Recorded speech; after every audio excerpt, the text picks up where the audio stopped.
Hello and welcome to Citation Needed, the podcast where we choose a subject, read a single article about it on Wikipedia, and pretend we're experts, because this is the internet, and that's how it works now. I'm Noah, and I'll be wishing for a life where the people are today, but to do that, I'm going to need some wacky sidekicks. Luckily for me, my co-hosts perfectly line up with the characters from Disney's 1989 animated masterpiece, The Little Mermaid. So let me introduce Heath, Eli, Tom, and Cecil, or Flounder the Flatfish, Scuttle the Seagull, King Triton, and the crazy chef who sings about wanting to murder fish.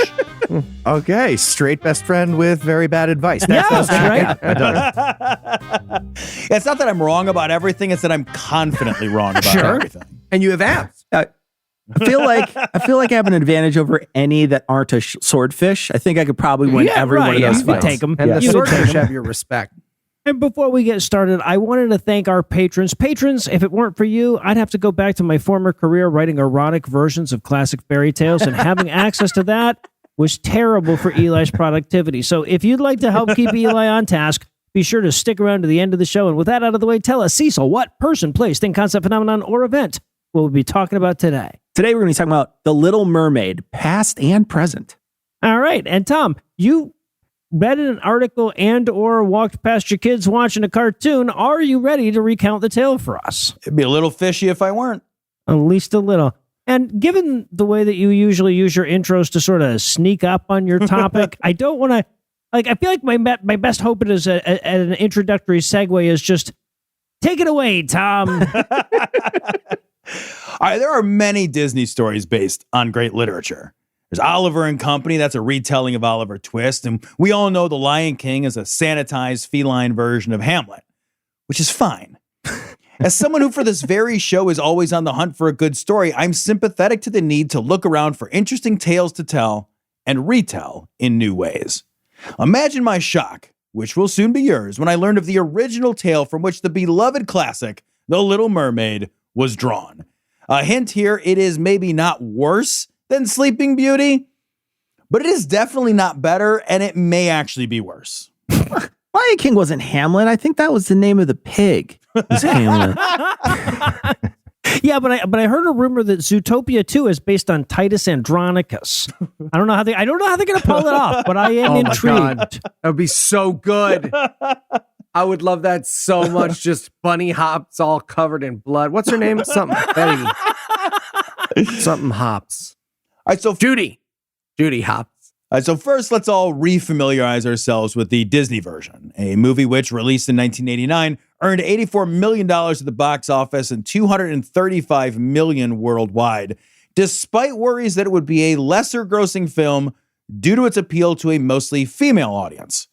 I guess neglecting to consider that half of all people are female and not all males are assholes, a fact which we will continue to neglect for, checks watch, at least the next 36 years. I just love that someone at Disney in 1990 was like, okay, so what have we learned? If the fish is fuckable enough, more people will watch it. Write this down. Fuckable fish. If a fish is in it. No, I already wrote it down. I said that a while ago, and you guys were like, Finding Nemo is a dumb script. We're not making that movie. You guys are assholes about it. Make the kid handicapped or we're not making it. The movie begins by...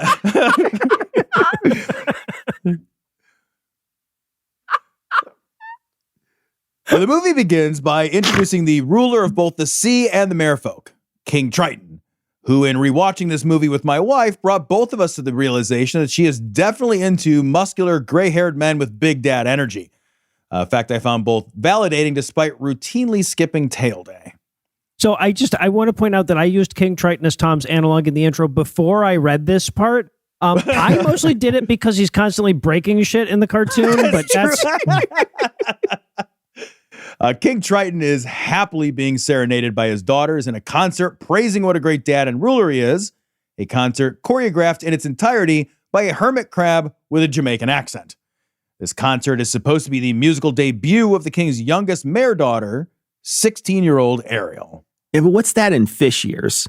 It's Rule 34 years old. Yeah. But right as the clamshell that is supposed to contain his youngest daughter, ready to sing his praises, opens up, we see that the clam is empty. Ariel has ditched the crab, and we soon see she's off exploring a sunken ship, looking for banal human artifacts like she's auditioning for an episode of Hoarders, when suddenly she and her best friend fish are set upon by an enormous, snaggle-toothed shark from which they narrowly escape with their lives. Flounder expresses his relief at not having been eaten alive, but Ariel, a typical teenage psychopath who can only think of herself and has no grasp of reality or consequences, mocks her best friend for being afraid of nearly dying a very violent death.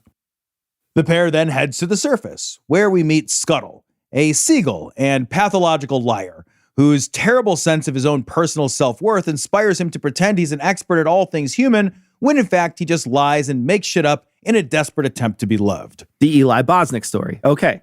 It's very sad. That's true, it is. Thank you, Tom. Ariel is, of course, completely snowed by his bullshit because, as we will soon discover, she is a very poor judge of character. All right, this is when we are now introduced to Ursula, who we know is the villain right away because, unlike all the merfolk, Ursula is heavy-set with short hair. Mm-hmm. Also, she has black octopus legs. That's a bit of a gimme. It turns out she is an extremely big mad at King Triton, who is her brother and who banished her from the court of the merfolk because of her lust for power. Now, Ursula has been plotting and scheming for some way to regain power and get revenge on Triton ever since, and she realizes that Ariel's teenage rebelliousness may be her way in. So he says, "You're too conniving, so go off where nobody can keep track of you and what you're doing. But don't you dare connive while you're there, though." I blame everything that happens from here on King Triton. I do too, actually. Now, Ariel is now back home, and she is in big trouble with Sebastian the Crab for missing the concert. And in the heat of the exchange, Flounder lets it slip that Scuttle has been teaching Ariel about the human world. And Triton then completely loses his shit, driving his daughter away, at which point Sebastian is press-ganged into being a snitch and keeping tabs on Ariel, which Sebastian resents, but since he's a little bootlicking bitch, he goes along with. Okay, the king has like a 16-pack and a magical trident. What the fuck is the little crab gonna do? Like, kick him in the balls and run away or take over somehow? I What? don't know. He gets in them pubes. He can at least make him regret that bullshit. I don't know how big he is. He's combing his pubes with the trident to get him out of there. You know? I'm not buying a special shampoo.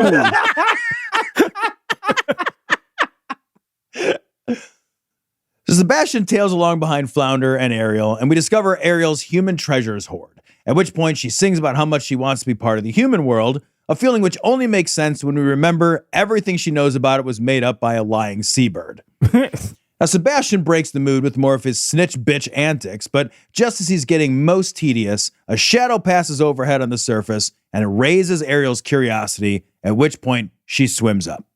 It's a trawler. She's caught, processed, and canned. Good night, kids. Have a great night.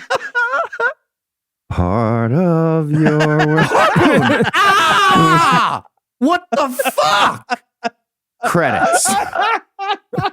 Now, here we see a ship in the midst of the most insanely dangerous celebration possible. They are shooting fireworks directly overhead while everyone on board sings and plays those accordion things you only ever see in the cartoons. He means accordions, everybody.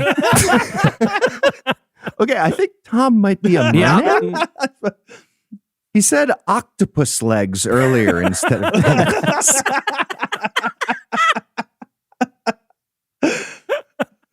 The celebration is being held for Prince Eric, who gets, as a gift, a super sweet statue of himself looking like a baller, but which he receives with a churlish lack of gratitude because he, too, is a teenager and is self-indulgently myopic and cannot appreciate the time and effort that the gift very obviously would have cost. Anyway, Ariel sees the whole exchange, and upon laying eyes on Eric, she is immediately love-struck. Tom hates kids. He so does much. so much. You can just tell. It's contempt. Contempt is just dripping the entire time. All right, she's probably just He didn't deny it. You noticed that he didn't deny it. He just kept Did not, reading. he sure didn't. Just kept smoothing going. forward. Just smoothing forward. All right, she's probably just lust-struck, actually. They don't know each other, but they're teenagers, and really, it's a tomato-tomato difference. All right, so Tom, what expensive gift did you buy for your son that he hated and that you're still so bitter about? I'm dying to know. The statue of I him would on a big never boat. spend money on my kids. It's not true. I've That's seen your alimony payments. Suddenly, and when I say suddenly, what I mean is immediately and with no warning signs at all, there is a hurricane. Because hurricanes on the ocean are sneaky, I guess. Anyway, with the hurricane comes lightning, which strikes the mast and causes a fire that only a raging rainstorm like a hurricane could possibly put out. But it doesn't. Anyway, it's complete bedlam, and Eric ends up going ass over tea kettle into the water, and then the boat explodes, which gives Ariel a chance to grab the man 3 times her size and easily rescue him and get him to the shore. Just flopping up the beach with no legs in slow-mo like Baywatch to revive the guy. Now, as Eric is waking from a prolonged unconsciousness resulting from surviving the percussive blast of a massive fireworks-powered explosion, Ariel is above him, singing some more, but the sun kind of blocks things. The prince has clearly suffered a massive traumatic brain injury. Anyway, Ariel hightails it into the water and watches and sings about him from a rock about 12 feet away, which Eric doesn't hear because he's too busy proclaiming his undying love for the girl who saved his life and then sang right at his face. Not enough CPR musical numbers. Can I say that? Took the words right out of my mouth to mouth. We should also point out, by the way, that the explosion was at night and he wakes up in the day and not like early in the morning, even just in the full on fucking day. So God only knows how long her song was. How long he was unconscious. Now, Ariel has it bad for Eric, and she pretty much spends the next few days daydreaming about his stupid face. And the whole thing stresses out the Jamaican hermit crab with the Greek name. So he is compelled, too, to sing a song with the help of a host of ocean critters about how awesome it is under the sea. And he actually makes a lot of really good points about the dangers of capitalism and the drudgery of work, while also pointing out that people eat fish, and a lot of her friends are fish, many of whom presumably also eat fish. That last part isn't as compelling. Anyway, that's probably why Ariel and Flounder just ditch out mid-song, and Sebastian then rats out Ariel's secret to King Triton. Okay, honestly, if I rehearse a fully choreographed dance number about your hometown just to keep you off fucking teen Aquamom and you fucking bow out halfway through, I'm blowing up your spot. I'm blowing up your fucking spot. Yep. Fair. Telling your dad with the cum gutters. Somehow, Flounder, who is a pretty small fish, managed to haul that huge statue of Eric to Ariel's secret grotto of hoarded human garbage, which is a nice gesture, but one which is short-lived because it is then that Triton bursts in. And Ariel tells her dad that she's in love, which is forbidden because they are clearly different species, and that is pretty universally frowned upon. Looking at you, Washington State. Wait, what? They fuck animals there. Oh, okay. Oh, I didn't realize. Oh, let me explain. Those fucking hicks fuck animals. They fuck all the animals there because they're in the middle of nowhere. Amazing. And they are animals themselves. So they're just, Oh my God, that's staying in. I thought I could do a nice little quick zing, but no, fucking just to great. clarify. That is staying in With the forever. exception of 2 cities, everyone in Washington State is a cross-eyed goon that'll fuck your dog if you tie it up. So yeah, I mean, I don't. Listen, there's data on that, Ebaz. Furry is the number Thank you. one relative term in Washington State on Pornhub. Yeah, sometimes they Google their shit. Thank you. All right, here we go. Oh, Jesus Christ. How do I recover from this? To prevent crossbreeding, the king That's furiously actually a pretty starts good shooting. segue. Yeah, I thought so, actually, unfortunately. The king furiously starts shooting laser beams out of his magic trident and blowing up a bunch of Ariel's stuff, including the statue of Eric, which she absolutely had plans for. Later. She lays a bunch of eggs in the water and then shakes the statue over him. Down! I said I was busy in here.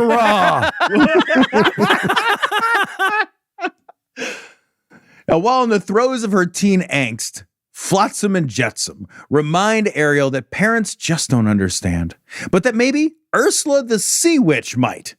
And she does. Ursula explains that she can help give Ariel legs and make her human, but that the magic will only last 3 days unless she can convince Eric to fall in love with her and plant her a kiss. Yeah, however, will she convince a teenage guy to kiss her with only 3 days to work with? Oh, and also she's going to have to work her moneymaker at him because the payment for the deal is Ariel's voice.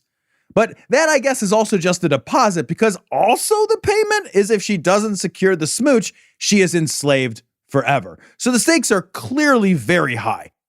And Ursula sings and dances lasciviously about in clearly untrustworthy ways in what is obviously an evil villain lair. But Ariel is a dumbass teen and agrees anyway, loses her voice, which gets trapped in a magic shell. Like the chocolate sauce you pour on ice cream and then it solidifies? Like, is that what you're talking about? Really, basically like that, yeah. I mean, look, they made the same pitch to me about college loans at that age, and they didn't even bother to sing, so I fucking get it, you know? Yeah, I didn't get and they trapped your future in that shell. Yeah. Yeah, exactly. And I'm afraid I had to rake him across the coal. She gets it. For some reason, the transformation from mermaid to human also means that, in addition to having human parts from the waist down, she suddenly can't breathe underwater, even though she could breathe just fine out of the water before. So I'm not real sure how her respiratory system works. The movie spends very little time on the intricacies of merfolk biology. Anyway, Flounder and Sebastian help Ariel to the surface so she doesn't die, which is good because the movie still has quite a bit of runtime to fill. And it also shows that if Ursula really wanted to cheat, she could have just won the bet with nothing but a few extra deadbolts on the way out of her house. Right? On the beach, Ariel, the 16-year-old kid, is very clearly now a naked human standing on the beach, which would only do if the movie were an anime rather than a Disney movie. He has way more tentacles in the anime version, Tom. Or octopus feet, as some people call them. Yeah. feet. Biscuits. Mermanime. All right, so her little animal friends rig up a random piece of sail and rope that was laying about into a surprisingly fashionable dress just before Eric happens to wander onto the beach for seemingly no reason other than to find Ariel and take her to the castle. He kind of recognizes her, but I guess her shockingly bright red hair and enormous eyes aren't distinctive enough to overcome her inability to say hello, and he brushes it off. Okay, now be fair, Tom. This movie was made in 1989, and men weren't aware that women could speak until Legally Blonde came out in 2001. So, like... Ariel is then given a bath. And we are here glad that Neil Gaiman has no part in the story. Come because on, it's man. perfectly innocent. Jesus. Though Sebastian has rather a tougher time of things. After getting caught up in the sailcloth dress, he ends up in the kitchen where he encounters a chef who loves his job more than anyone I have ever known. Seriously, we are supposed to see in this chef a man who is obsessed, fanatical even, but really, what if what we are really seeing and failing to recognize, because so few of us have ever felt it, is just the natural zeal of a man who actually loves his work? Anyway, he sings a song, he crashes the crab around, trashes the kitchen, but I just want to leave you heartened here to know that the passion for his work remains intact. The next morning, the prince begins to give Ariel a tour of his kingdom, beginning with the nearby town, and Ariel pretty much loses her shit at everything and behaves exactly like you would expect if you were with someone who had never seen anything in the entire world at all. Eric takes this as charming rather than utterly insane, and soon the pair are on a romantic rowboat ride on a lagoon. And you would think this would be the time for Eric to make his move, but this guy has absolutely no game, despite Ariel pretty much giving him every sign that she wants a snoggin'. Naturally, it's time for Sebastian to take charge and set the mood by leading the lagoon critters in a little mood music, though the refrain, "Kiss the Girl," is somewhat on the nose. I always wondered if that song needed extra verses on their wedding night. Yeah, right. Lick the tongue with your alphabet. The crest of the lake. So I'm putting my chip down here. Best song in the history of Disney cartoons, bar none. Come at me, Frozen fans. Whoa, Come no, at me. throwing down. I'll tell you to let it go anyway. So make it easy on me. Just as Eric is about to get over his performance anxiety, the eels, Flotsam and Jetsam, who somehow have made their way from the ocean to what very much seems to be fresh water, nonetheless turn over the boat and kill the mood. Yeah. What could kill the mood quicker than everybody being soaking wet? Is this a romance for Ben Shapiro? What's going on here? Now, Ursula realizes that what she told Ariel in the beginning, that men don't need a lot of conversation if there's a pretty face with a willing attitude, panics and transforms into Vanessa, a young woman without any octopus legs or tentacles, and with Ariel's voice. Okay, should have kept those tentacles. Like, read a Pornhub year in review. You know you should have kept those tentacles. Obviously. So Vanessa hypnotizes Eric into agreeing to marry her. And this part I do not understand at all. All Ursula needs is just for Ariel not to be kissed. Marrying Eric not only is not necessary for the cock block, but it is very unclear what the end game would be for Ursula here, who does not seem to want Eric or want to be human or want anything really other than to hurt Triton. So the whole wedding thing seems just weirdly overcomplicated when she could have just hypnotized them into like leaving town for a few days on a guy's trip or something Right. and accomplish the same thing. You are now in love with me. Also, you can't stand the sight of octopus ceviche. All right, but she doesn't realize this, so there's about to be a wedding. Except that Scuttle happens to be flying by the ship where Vanessa, using Ariel's voice, is gloating about her evil plans. And when she passes in front of a mirror, Scuttle sees Ursula in the reflection and realizes they've been played. And he rushes over to Flounder and Ariel and explains the situation very poorly, despite it being a very straightforward story. Okay, so there's, all right, let me go all the way back to the beginning. There's this drag queen who called herself Divine, right? And so that's inspiration. I don't know. This seems like some glass houses shit coming from a guy whose essays on wacky Americana start with a melancholic dissertation on the fall of man. Now, for some reason, Ariel, with her human legs, can't swim at all. So Flounder has to tow Ariel out to the boat while she clings to a barrel while Sebastian goes to fetch the king. Scuttle realizes he's got to stop the wedding to give Ariel and company time to intervene. So he flies around recruiting a bunch of birds and seals and starfish and all the rest of that shit to fuck up the wedding. And fuck it up they do. In the chaos that follows, the shell necklace is torn from Vanessa's neck and Ariel gets her voice back. Eric snaps out of it and he realizes that Ariel was the right girl all along and the two are finally about to kiss, but the sun sets before he can lay one on her and all hell breaks loose. Oh, no. Ariel turns back into a mermaid. Ursula transforms out of Vanessa and back into whatever it was that she's called. An octopusy.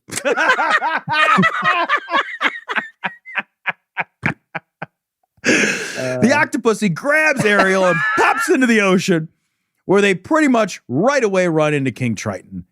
Ariel finally apologizes to her dad for all the bullshit she caused, and Triton, who had been beating himself up for how his anger management issues drove away his daughter, tries to blast the contract Ariel signed to Ursula with his magic trident. However, even though Ariel is clearly underage and cannot even join the Columbia House CD Club at this point, much less sign a mortally binding legal contract, the contract remains magically enforceable. Well, Columbia House is way more expensive in the ocean. It's a whole sand dollar.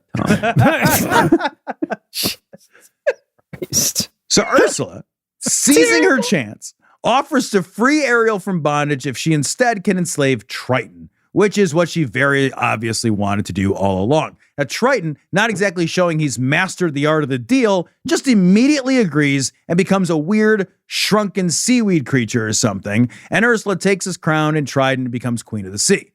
The power immediately goes to her head, and she and Ariel have a bit of a row, but before Ariel can be killed by the much more powerful Ursula, Eric, who saw the glowing beneath the surface and surmised that that was where the action was, swims below and strikes a glancing blow on Ursula with a harpoon before remembering, oh shit, he's got to breathe air. Not sure what that Golo is, but I better get down there and see if anyone needs stabbing.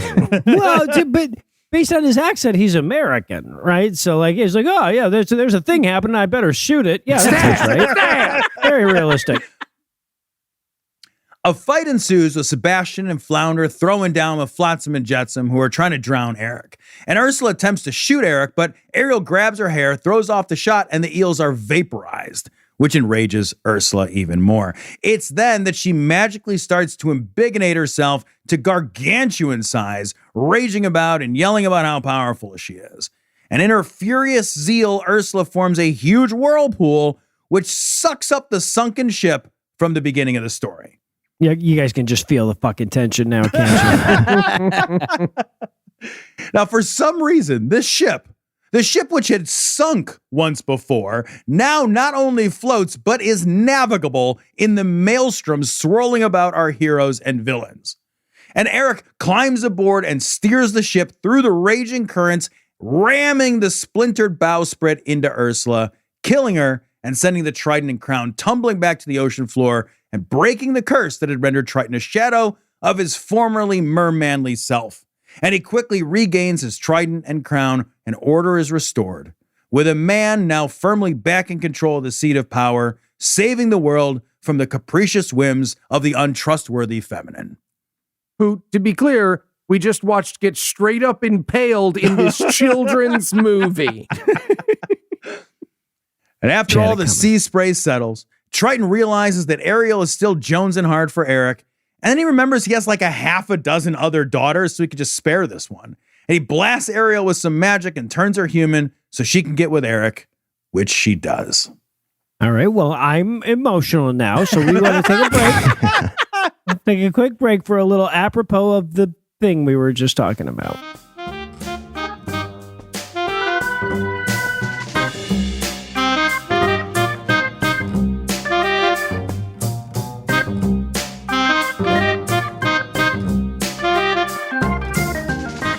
All right, little ones, now that you've brushed your teeth and taken your medicine, who would like a story?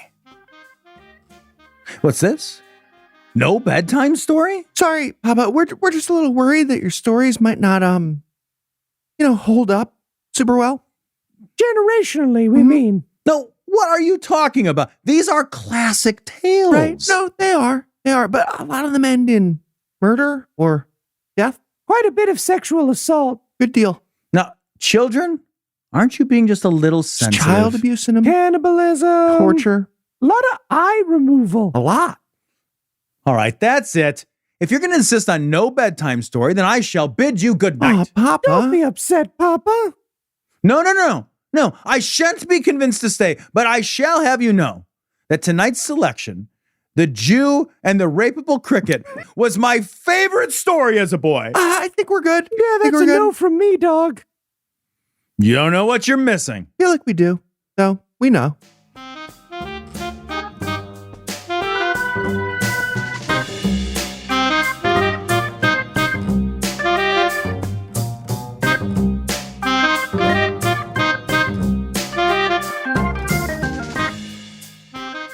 No, my fist fits up there fine. I just don't think people get that, like, I'm a puppet in that moment. Well, how are you moving your mouth? Oh, that's a good question. Like this. I'm Okay, well, I would totally get that you're a puppet from that. right. Thank you. So it's not that. Gentlemen, I got him. Yeah, what, Tom? And why are you wearing a black jumpsuit? Did you try taking a dance class again? No. I'm still banned from the whole studio. That is so unfair they did that. Yeah, thank you. No, but I got my data back. Your data from who? From data brokers. You know, all kinds of websites and apps collect your data and then they sell it, resulting in more spam in your inbox and even your mailbox at home. So I had to do something. I mean, Tom, why don't you just use Incogni? Is that a NOAA drug? Because I got work on Monday. I can't. No.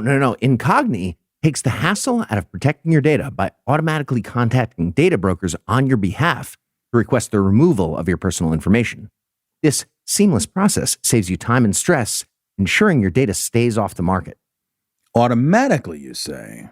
And Incogni doesn't just remove your data once and forget about it. The service continuously monitors data brokers and ensures your information stays removed with repeated removal requests. This ongoing vigilance guarantees long-term protection.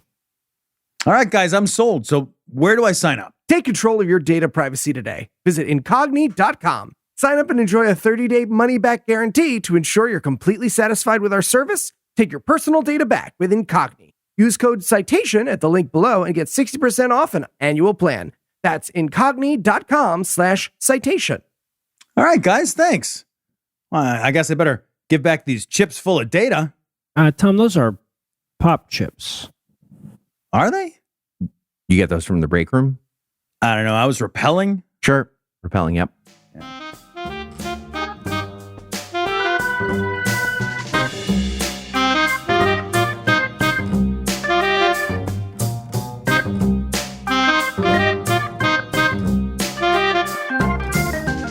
Tom, I said no.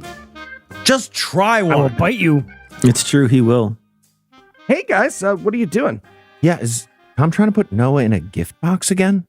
Okay, first of all, Lucinda would have loved that. And second of all, Noah, I'm trying to get him to eat a vegetable. That's poison. It's not poison, man. Guys, me and Heath have been at this for a while. If you want to make sure Noah gets a great meal on the go, you should try Factor.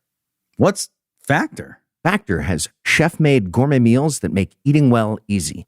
They're dietitian approved and ready to heat and eat in 2 minutes, so you can fuel right and feel great no matter what life throws at you. And Noah actually likes him? I'm not a child, Cecil. Tom currently has you in an arm bar over a celery stick. Okay, but still. But yeah, he does. With 40 options across 8 dietary preferences on the menu each week, it's easy to pick meals tailored to your goals. Plus, you can choose from preferences like Calorie Smart, Protein Plus, or Keto. It's true. I've been a Factor customer for over a year. I love that I can keep to my heart-healthy diet without breaking the bank or my back with all that chopping and cooking. That's why I, No Illusions, personally endorse Factor. Eat smart with Factor. Get started at factormeals.com/factorpodcast and use code FACTORPODCAST to get 50% off your first box plus free shipping. That's code FACTORPODCAST at factormeals.com/factorpodcast to get 50% off plus free shipping on your first box. All right, guys, thanks. Hey, while we got him, do you want to try that box thing For the again? last time, Tom, nobody wants that surprise, man. I think she'd like it.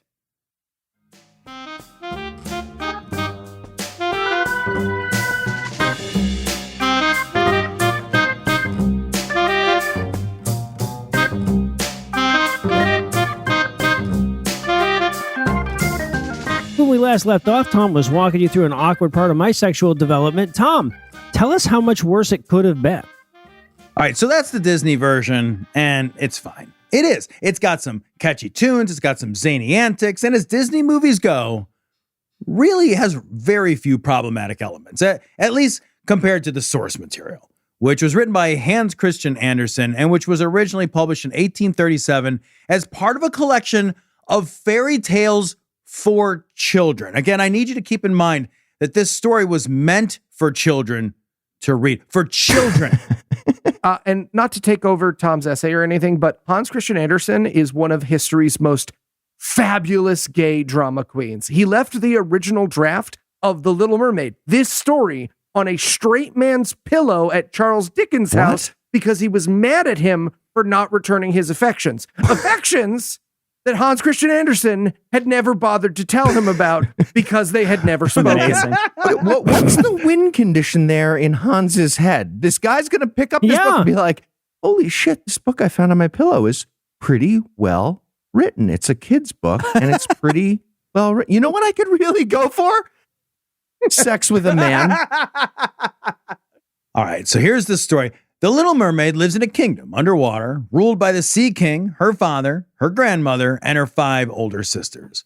The Little Mermaid is fascinated by the world above the surface and is very excited to turn 15. You see, all mermaids, when they turn 15, get a kind of mermaid Rumspringa, and they get to swim up to the surface and check out the world above. And since all of the Little Mermaid sisters are older, each of them gets to check out the surface world before the Little Mermaid. And each of them are pretty much like, meh on the whole thing after a while, which I do get. Now, when it's the Little Mermaid's 15th birthday, she pops up above the waves and she sees a ship where everybody is celebrating the birthday of a prince. And even though she only sees the celebration from a distance, she is immediately love-struck by the prince, which is good for him since a storm kicks up and sinks the ship. The prince floats down beneath the waves, and at first, the Little Mermaid gets all excited because she thinks he's there to hang out with her. But she soon realizes that no, he's drowning, and that's bad for him. So she saves him, but nobody saves the other sailors, and they all drown. All of them. And also, sometimes it just rains corpses if you're a mare person, and that's just a fact of mare life. Oh, wow. Mom, I'm going out. You are not, young lady. It's literally raining men right now. Yeah, hallelujah, Mom. I'm a metaphor for fucking gay sex. Pay attention. I'm saving the prince from boring hetero stuff. Did you not listen to Eli's fun fact at the beginning? God damn it. All right, but I love this though because it implies that when they do their Rumspringa, like they don't go to the land, they just go to the surface, right? So you figure Ariel was the first one that didn't just go up there and say, it's all blue and flat. This is fucking boring. All right, so the Little Mermaid saves the prince and takes him to the shore near a temple. As she doesn't sing and he doesn't see her and he has no idea who saved his life.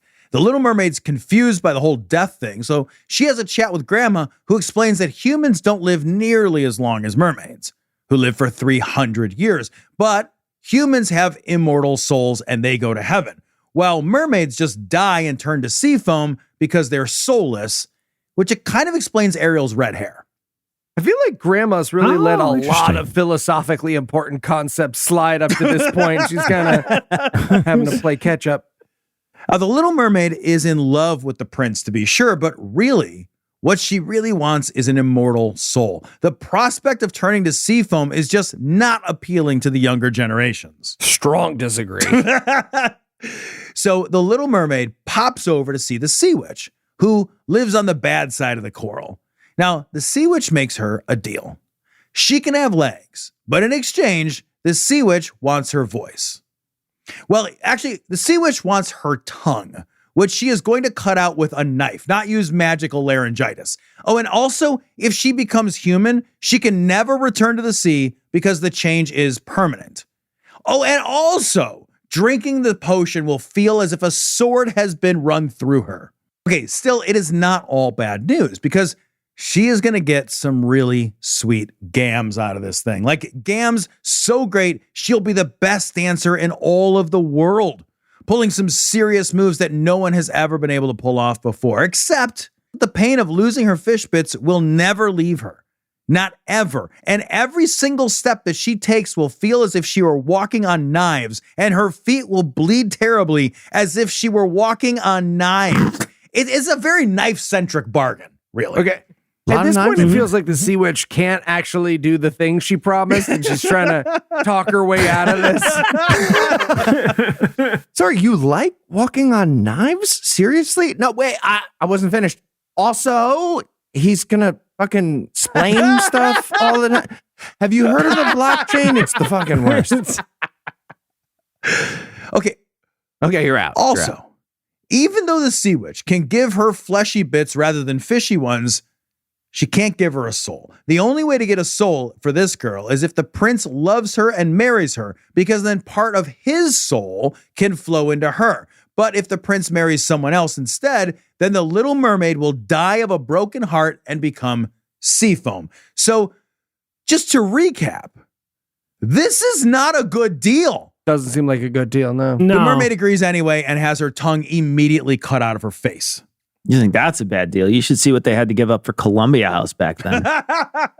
See, so I don't like to note a note, but that's like the third Columbia House reference this month. Do you have something you want to talk about? I just wanted 13 CDs for a penny, Eli. It's like getting fucking, you wanted guitar skills and you met at a crossroads, see? So what happened. I paid off my college loans before I paid off fucking Columbia House. The now tongueless 15-year-old kid swims to the surface with her bottle of potion and makes her way to the shore near the prince's castle, where she drinks said potion. And again, the pain is so intense that she passes out on the shore, no longer a mermaid, but now a fully naked human. The prince wanders by and sees this naked girl and is immediately, and this is a quote, taken by her beauty, and doesn't seem to mind when he discovers that she's mute. What he likes best is watching her dance. And so she dances again and again for him, even though it feels every time like she is dancing on knives, and her feet are just bleeding everywhere, which he has to notice or wonder about, but still he makes her dance for him, and she, knowing that deal, does.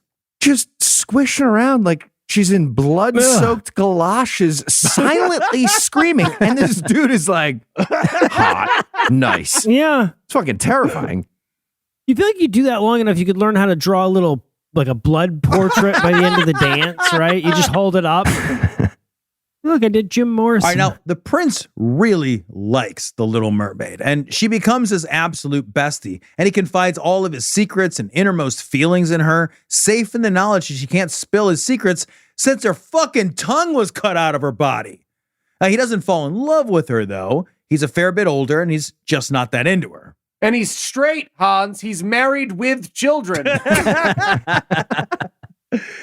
So the prince thinks of her more as a kid sister, which is kind of nice and wholesome, but like not if you're the one dancing on knives hoping to build some romantic tension here. Now, as for the prince, he is getting a lot of pressure to marry the girl from the kingdom down the road, but he's resistant to the idea because he doesn't love that girl. All of which he confides to the mermaid, who's no longer a mermaid. Now, the mermaid perks up on hearing this until the prince confides that who he really loves is the woman from the temple where he washed up on the shore because he believes it was the temple girl who saved his life. Well, it turns out that the temple lady is one and the same as the princess from the neighboring kingdom, and when the prince finds out, he's ecstatic and he agrees to marry the princess at once. The marriage is going to be celebrated aboard a wedding ship, and the Little Mermaid is, of course, invited since she's the prince's bestie, though he has no idea that she's heartbroken and about to die and turn into sea foam. Now, just before dawn, at the last minute, the mermaid's sisters pop out of the water and they've got a dagger. And they explain to the Little Mermaid that there's a loophole in the Sea Witch's deal. If the mermaid kills the prince, he can't marry someone else. And if his blood drips onto her feet, she'll get her fish bits back and can be a mermaid again. It's not a great deal since she has to become a murderer, but it's a better deal than the Sea Witch gave her. Killing someone bound by a contract is always an option to get it nullified, which is why none of you know where I live. None of you. Right? Yeah, I won't even tell these motherfuckers my name.